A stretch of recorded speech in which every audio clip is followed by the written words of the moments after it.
Hello guys, আসসালামু আলাইকুম রহমতুল্লাহ বরকাত। এই মুহূর্তে আমরা আছি পতেঙ্গাতে, যাব কর্ণফুলী টানেল দিয়ে পার্কি বিচে। আপনারা অনেকে পার্কি বিচের নাম শুনেছেন, কিন্তু অনেকে হয়তো দেখেননি। আজকে আমি আপনাদেরকে দেখাবো আমার এই চোখ দিয়ে, মানে আমার এই ক্যামেরাটা দিয়ে। ওদের সাথে থাকুন এবং চলো। চিটাগাংয়ের যতগুলো প্রসিদ্ধ এরিয়া আছে তার মধ্যে পতেঙ্গা একটি অন্যতম। একটা সময় ছিল পতেঙ্গা অতটা উন্নত ছিল না। আমি যখন প্রথমবার দেখি 2000 সালে, তখনকার পতেঙ্গা আর এখনকার পতেঙ্গা সি বিচের মধ্যে অনেক পার্থক্য। সুন্দর রাস্তা, অনেক ইনফ্রাস্ট্রাকচার ডেভেলপ হয়েছে এবং দেখতে এগুলো ভালোই লাগে। বিশেষ করে বিকেলবেলা অনেক ধরনের পসরা বসে, অনেক পর্যটক আসেন এই পতেঙ্গা সি বিচে। দূরে দাঁড়িয়ে আছে মালবাহী বা পণ্যবাহী জাহাজগুলো, যেগুলো কিছু দিনের মধ্যেই পণ্য খালাস করে আবার চলে যাবে দূর দূরান্তে। যেহেতু আজকে ছুটির দিন না, তাই আজকে লোক সমাগম অনেকটাই কম। এই কম থাকলে একটা সুবিধা আছে, ভিডিও করতে বা আপনাদের দেখাতে অনেক সুবিধা হয়। আমরা এখন ছুটে চলেছি কর্ণফুলী টানেলের দিকে। আর কিছুক্ষণের মধ্যেই আমরা প্রবেশ করব সেই ঐতিহাসিক টানেলের ভিতরে। যদিও আমরা যদি ইকোনমিক্যাল চিন্তা করি, আপনারা দেখেন একদম খালি, কোনো ট্রান্সপোর্ট আমরা দেখতে পাচ্ছি না, কোনো গাড়ি নাই, কোনো বাস নাই। এই অবস্থায় আমার মনে হয় না কোনো খরচ তারা তুলতে পারছে।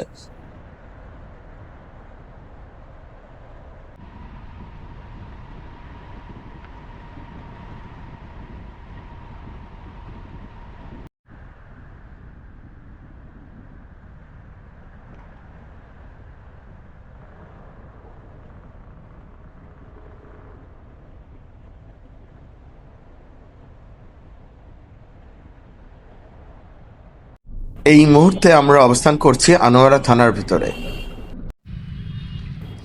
সমুদ্র পাড়ের ছোট ছোট খালগুলোতে যখন জোয়ার আসে তখন পানিতে একদম ভরে যায়। যেহেতু এখন ভাটার সময়, পানিগুলো নেমে যাচ্ছে সমুদ্রের দিকে। ভিউয়ার্স, এই মুহূর্তে আমরা অবস্থান করছি সে আমাদের আজকে কাঙ্ক্ষিত যে জায়গা পার্কি সি বিচ, সেই পার্কি সি বিচে। বাংলাদেশের প্রত্যেকটা সি বিচেই এরকম পসরা দেওয়া দোকান পাবেন, যেখানে বিভিন্ন ধরনের পণ্য আপনারা চড়া দামে কিনতে পারবেন, সস্তায় না।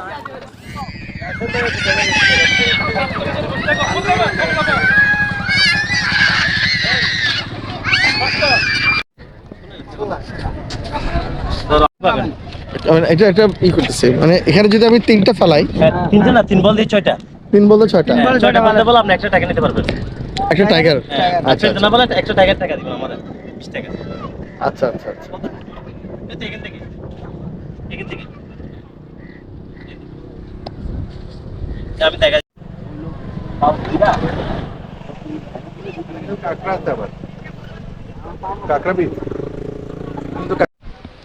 Hello guys, welcome back.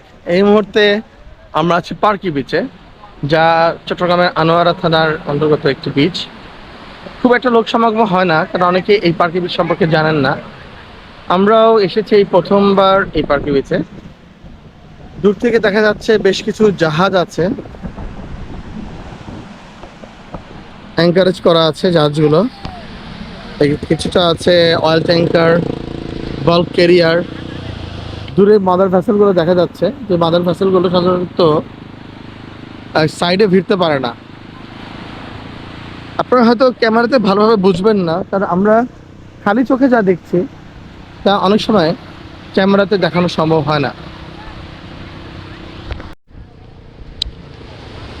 পার্কি beach এই নামটা অনেকে শুনেছেন, আবার অনেকে শুনেননি। কারা কারা শুনেননি তারা জানাবেন, এবং যারা যারা এসেছেন তাদের অভিজ্ঞতা কেমন আমাদের সাথে শেয়ার করবেন, কারণ আপনাদের অভিজ্ঞতার সাথে আমাদের অভিজ্ঞতা মিলে যায় কিনা সেটা আমাদের দেখতে হবে। সি বিচ বলতে আমাদের মধ্যে একটা ভুল ধারণা আছে যে সি বিচে অনেক লোকের সমাগম থাকতে হবে, নাহলে সেটা সি বিচ না। কিন্তু পার্কি বিচে আসলে আপনি লোক সমাগম পাবেন না, কিন্তু অনবিল একটা প্রশান্তি পাবেন। আমরা একটা টার্বো কার রেন্ট নিয়ে আমরা বিচের এই পাথা থেকে আমরা এখন যাব একদম কর্ণফুলী নদীর মোহনার দিকে।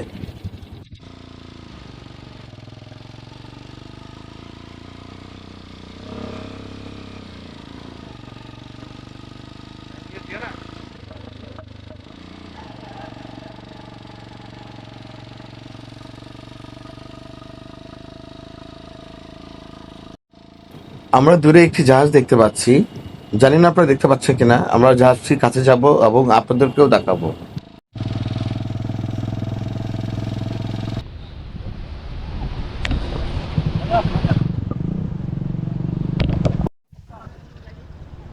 আমি ভেবেছিলাম এই জাহাজটা কোনো ঝড়ে হয়তো উঠে পড়ে থাকবে এই সি বিচে, বাট এখন শোনা গেল যে জাহাজটি কিছু কাজ করানোর জন্য তারা নিজেরাই জাহাজটিকে পাড়ে তুলেছেন।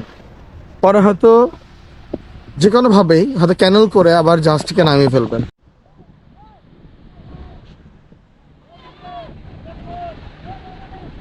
হ্যালো গাইস, চিনতে পারছেন আমার তৈরি এই প্রপেলারটিতে? এটি একটি লাইটারের জাহাজের প্রপেলার।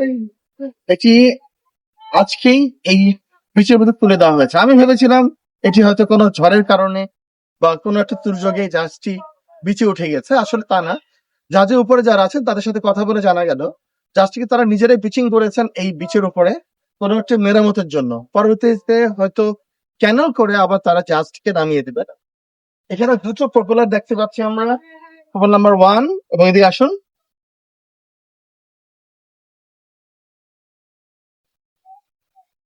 এবং প্রপেলার নাম্বার 2, দুটো প্রপেলার সমৃদ্ধ এই জাহাজটি আমরা দেখতে পাচ্ছি এখানে পিচিং করা। আমরা একটু সামনের দিকে যাব আপনার দেখানোর জন্য।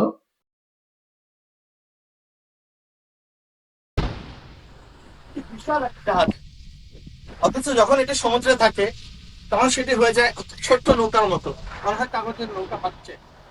বিশেষ করে দুর্যোগের সময় আরো অবস্থা খারাপ হয়ে যায়। আপনারা দেখতে পাচ্ছেন এখানে ড্রাফটের মেজারমেন্ট দেওয়া আছে 2864, কতটুকু ড্রাফটের এই জাহাজটা সেটা এখানে দেওয়া আছে।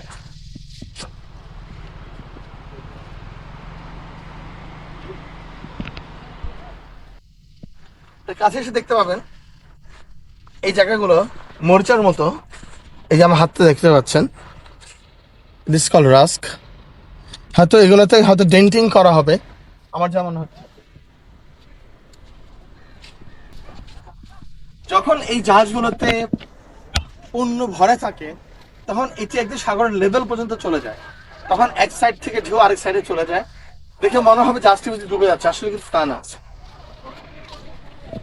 আচ্ছা বলুন তো এই টায়ার গুলো কেন দেওয়া হয়েছে? যারা জানেন তারা কমেন্টসে আমাকে জানাবেন।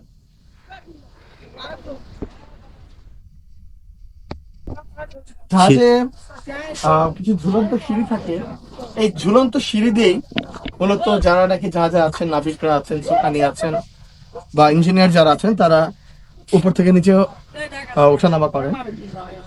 Viewers, দেখতে পাচ্ছেন একটু চেইন, বেশ মোটা, বেশ মোটা একটা চেইন। এটা হলো জাহাজের যে অ্যাঙ্কার, আমার সামনে দেখতে পাচ্ছেন একটা অ্যাঙ্কার আছে, সেই অ্যাঙ্কারটার চেইন হলো এটা। এবং এটা যদি মজবুত না হয় তাহলে সাগরের ঢেউ বা স্রোতের কারণে এই অ্যাঙ্কারটা ছিঁড়ে যেতে পারে। এবং জাহাজটি কত বড় তা বোঝানোর জন্য আমরা একটু মেজারমেন্টের চেষ্টা করব মানবদের মাধ্যমে। আপনারা দেখলেই বুঝবেন জাহাজটি আসলে কত বড়।